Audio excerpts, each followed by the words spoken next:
Well, gentlemen, I want to say welcome. First and foremost, I want to say welcome. If this is your first time watching, I want to say definitely welcome for sure, and thank you, and take a minute and smash the bell, and that way you can follow along with everything else crazy that we do over here, which is always something. Every day it's something new and more entertaining. And if you're already subscribed and you're just following along with the saga, that makes you a repeat offender, and I want to say welcome back. We have a very good example of a Texas Star DX350 here. It's an absolutely immaculate shape on the inside. I don't see any other problems with it other than this was a donor amp for Mr. S's 6-pill, so that means we're going to go in and we're going to replace the transistors that were in here, which were originally Toshiba's, and we're going to put HGs in their spot, something as reliable. We got some power wires that we got to clean up over here. We're going to give the preamp transistor an upgrade. Power wire, we're going to modify that a little bit better too, make it a little bit more reliable. The meter's a little loose, we got to fix that. We're going to convert these over to LEDs so they'll last forever, and we've got to put a dial-a-watt switch on the front. Other than that, I don't think we're going to have a whole lot of issues. It's got this really nice 50 amp Anderson clip on it with the Anderson clip plug protector, which is pretty rare, the actual legit one, which I think is pretty slick. This is all soldered construction. I've had this all apart and looked at this on the inside. That's the only reason we're going to keep it. The 8 gauge is a little bit overkill, but hey, bigger is better, and maybe it might motivate the person that buys this to actually hook it up with a really good heavy-duty power wire. Don't know. Well, let's see. First things first, let's get the switches all figured out here. Let's get the lights all replaced.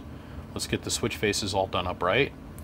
Then we'll go ahead and we'll get this tacked down with some probably 2-part epoxy, get that locked in place. And then we'll come back, we'll clean the pill sockets out. We'll reinsert these back in the hole. We'll solder all in the components around it. Then we'll come and we'll clean up the power wires over here in the back corner. This does bug me a little bit. There's no grommet back here, so we're going to fix that, of course. Got to make it at least safe for the next person that uses it. And we'll give her a test run. So on that note, I'm going to do my magic on the switches. Okay, so we've got our faceplates all replaced on the front of this thing. New LED lights in, got our meter fixed so it's not flopping around just attached by the solder joints back here in the back anymore. Played a hell of a time with the power wire connectors here in the back. Let's go talk about this for a second. So it's never a good idea to use plumber's solder for your power wires. Use 60/40 electronic solder, guys. Yeah, plumber's solder, you got to get it really hot to get it to melt. Number 2, it doesn't stick very well. Number 3, it's full of acids that will actually eat the board up. So this had plumber's solder in it. I had to pull the wire out, cut the wire off, trim the wire back, re-tin the wire, drill the hole out for the grommet because I wanted to actually have a grommet. Imagine that. An anti-rub barrier. What? Why? Why would we ever want that? And then I had to solder wick off all the old solder all the old plumber's solder, which means I've got to add a bunch of flux to it, and then I got to solder wick the hell out of it and get in there with the solder sucker and pull a bunch of solder off. Do that 2 or 3 times to dilute the flux that's in the plumber's solder and make it so it's safe. Then reflow the whole thing, re-tin the wires, and then put the wires back down and then resolder the wires. So we cleaned up that chicken poop gobbledygook mess that was in the back corner here. So now we're at the final steps. We got to go in, we got to clean out the pill strip, or the pill pockets. So I've got to get out some Q-tips, and it's this stuff that we're looking to get rid of. Like, if you look really close, here on this one pocket, you'll see right about here, there's a little flick of solder. See the little guy? A little tiny flick of solder. That's all it takes for this whole thing to be for naught. It'll work okay here on the workbench, but then the guy's going to get out there in the real world and start talking on it. And because that transistor's not sitting perfectly flush, a little burble of solder will make it so that that one transistor overheats. So within a week, by him getting this thing, hooking it up and running it, he can be like, "Oh, BBI, man, I went and ran this thing and blew a pill out of it." And I'd be like, "What'd you do?" And I'd be like, "Oh, I didn't do nothing. It's your fault." So we have a disagreement. So to disavoid that, we go in and clean that pill pocket out completely. Once again, we use isopropyl alcohol, 91%, and we clean that out till there's no thermal cream left whatsoever around the pocket at all. So when we go and we lay in our new transistors with brand new thermal compound, there's nothing between the transistors other than thermal compound, and if there is any, a little tiny bit of air, which would be suspended in the thermal compound. So we want nothing in between that. Thermal compound, transistor, heatsink. That's it. So let's get that all cleaned out, and then we'll be back with the transistors installed. Okay, once again, 91% isopropyl alcohol, Walgreens Rite Aid Special. I'm just going to pour a little drizzle a little bit in here. Now I know my solder work and I know what's underneath all this flux. We're just going to kind of massage it around. So to all you aspiring amplifier repair guys out there, they look at you like you're freaking buying chemicals for drugs when you're in the in Rite Aid and you're buying a whole shopping cart worth of this stuff. I don't know about you, with the whole situation that's going on in the world right now, I don't like to go out that much. So when I do go out, I buy everything in bulk. So, you know, I'll buy 15 bottles of alcohol at the store, at least. That'll last me a couple weeks, you know. Now, isopropyl alcohol is a lot less of an aggressive agent than what I used to use, which was acetone. I used acetone on everything. But I got tired of having to be really concerned about if I got the relay cover wet or if I got the switches wet, because the acetone was so aggressive that it would melt the switches. It would dissolve everything, make everything soft. But man, it would make the boards just spotless. So just pour a little bit on, work it with the paintbrush, pour a little bit more on. Every once in a while I get a hard little flick like what's down there on this one leg that I'm working on. You see it right here? Right there. A little flick of shit. I mean, you might have to come back and grab your flat blade and get in there and kind of touch it just a little bit because it's already pretty soft. The other thing the alcohol is going to do is dissolve what's little left of the solder or plumber's solder that's in here and neutralize the etchants that's in the board. You see that orange shit? That's all the flux. Look at how clean and pretty those solder joints are. See how it works? Alright.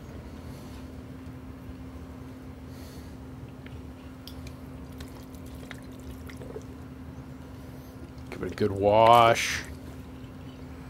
Really let all that shit flow out of there.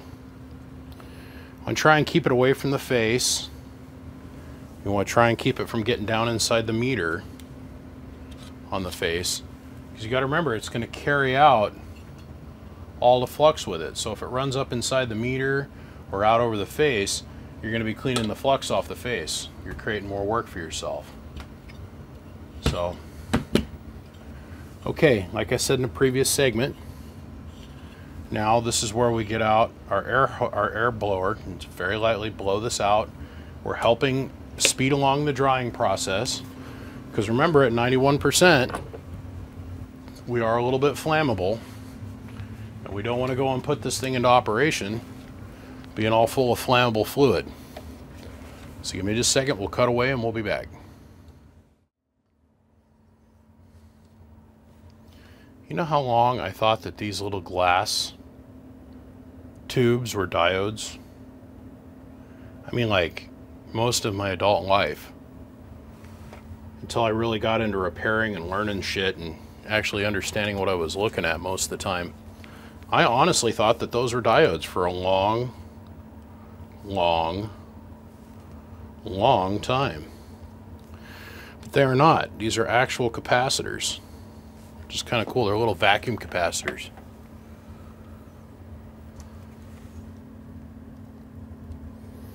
Now the reason that I washed and then I'm installing these flybacks is because these little the little capacitors here, little glass envelope capacitors here, are very sensitive, and they break really, really easily.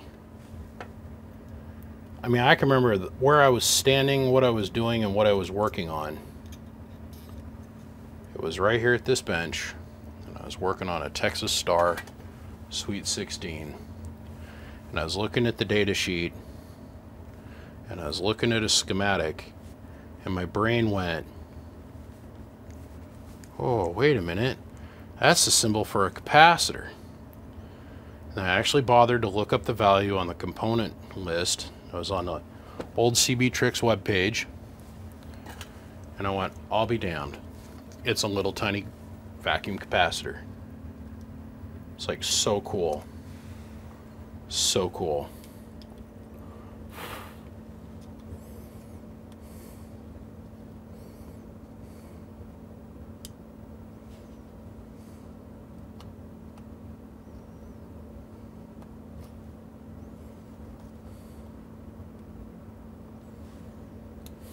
Okay.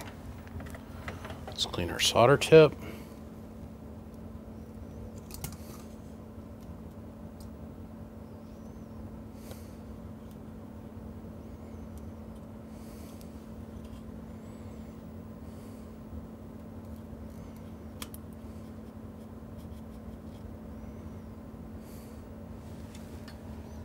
Cool. Done. So, let's go ahead and let's put power to this thing and let's test it. Okay, so let's go ahead, let's start here. Let's get our units of measure all laid out for everybody here. That's a 1,000-watt slug in peak, 1,000 in average, and a 5-watt slug in reverse. We're going to use the 5-watt slug between the radio and the amplifier. Amplifier is off. Hello, 1 2 1 2 1 2, which means we can talk through it. Nice and easy. Let's go ahead, we'll pan out of here a little bit. Let's turn the amp on. Hello, audio. So now we're running at about 12 volts.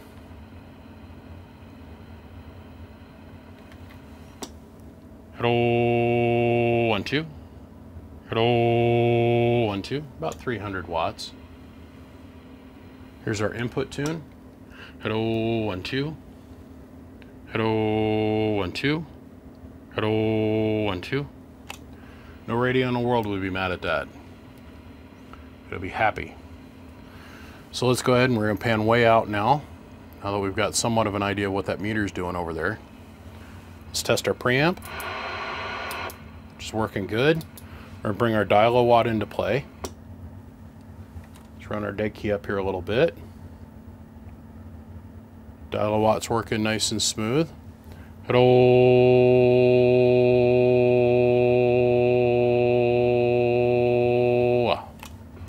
Perfect. Let's run our dead key back down here. To give you an idea how it should run in the real world, let's bring our dead key down to about 1 watt. We're looking at our 5-watt slug, which is now reading forward. That's 1 watt going forward. Let's go ahead and flip the meter around. So now we're looking at reverse, coming back from the 10,000 watt dummy load. So 1 watt going in gets us about 50 watts coming out. Hello, 1 2. Now that's at 12 volts, 13 volts. Let's run this up to 14.9.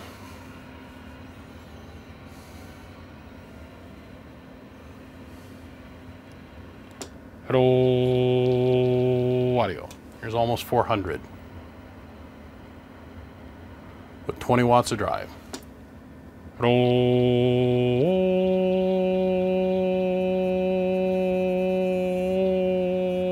1, 2. Bring our dial watt into play. Hello,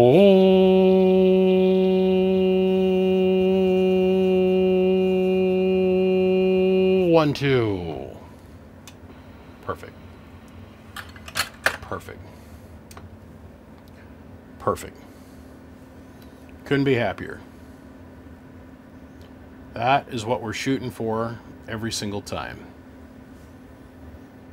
Good power wire, good preamp, good light meter movement, good amplification, good input tune.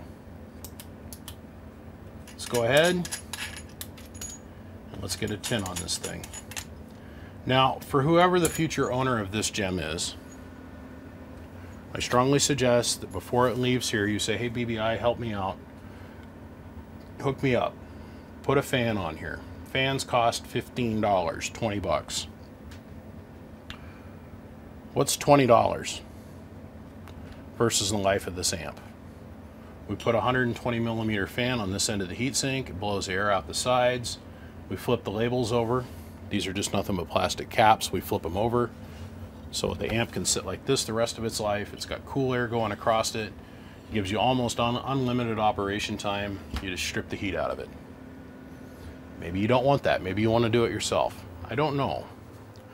But I'm just saying, word to the wise, is that if you're interested in doing that, it's got the cut on it, I'd totally be willing to do it for you before it leaves here. So, this doesn't have Toshibas in it, but it does have HGs in it, which is way better than the DEIs, as we all know. And a scale of 10 being factory pristine, this is about a 9.5. There's a little tiny smudge down here on the faceplate, and the tin's got like a little tiny amount of schmoo on the top there. That's about it. The rest of this, really good shape. Heat sink's in really good shape.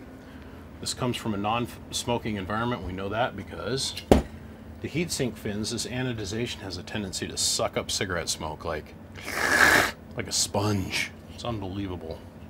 It's unbelievable. So we're going to ask $350 for this one also. It's worth every penny. $350 plus a ride, goes in a flat rate box. You have it in just a couple days. It's that simple. Oh, I forgot to test one thing. Dang it. Oh, bad BBI, bad. Showed everything but the kitchen sink. I grab this wire, this coax here again. We'll plug it back in. Turn the amp on, just turn the radio back on.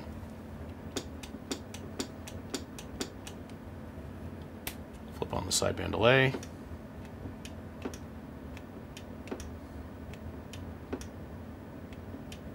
You see how it slows down that relay? Let's put this thing back in sideband. Hello, 1, 2, 1, 2, 1, 2, 1, 2, 1, 2, 1, 2. The whole idea behind the sideband delay is that it stays active long enough that it can keep the relay latched in between your words. Sideband delay's off. Hello, 1, 2, 1, 2, 1, 2, audio, 1, 2, 1, 2. Every single time that relay's got a latch when you're on sideband, there's a little tiny arc that takes place on the relay connectors, and eventually it'll wear the relay out to where you're not able to hear anything. And you're going to be calling me, go, man, I can't hear nothing. Your relay's dirty. I've been talking on it on sideband. I never use that delay button. Yeah. Hello, 1, 2. Hello, 1, 2, 3, 4, 5, 6, 7, 8, 9, 10, 11, 12, 13, 14, 15, 16, 17, 18. Nice and slow. Keeping that relay latched in between our words. But you don't want to keep it latched for so long that when you unkey, hello, 1, 2, 1, 2, that you can still hear immediately. It's a delicate balance. It's this pirouetted dance that we have to play. So sideband delay is working perfect. I'm happy, you should be happy. The universe now can sing softly in a harmony with each other, and life is good. Now I can call it done. Put the tin on it, it'll be ready to go. Let me know if you want to put a fan on it or not. Gentlemen, my name is BBI. Without a shadow of a doubt, I am the biggest mud duck in Idaho. Come check it out, www.bbiamps.com. That's the YouTube page, or that's the web page address. Come find BBI Amps on Facebook. There's over 4,000 members. We're in there posting 15, 20 posts a day. It's all amp radio related, no BS, no drama, nothing. It's just all about radio and amps and question and answer time. I try to get to it as much as I can. If you try to call me and I don't call you back by the end of business, try and call me back the next day. I will be up for this particular thing until somebody gives me an answer on if they want to buy it or not. So, first one to call me, first one to text me, they get this amp. Of course, I'll mark the video accordingly as we go. And on that note, I got to run now. And you got to go too. Big thanks to Siglent, Coaxial Dynamics, Excess Power, Bird, and last but always first and the most important, I thank every single one of you guys for being here. I'll see ya. Click, click, click.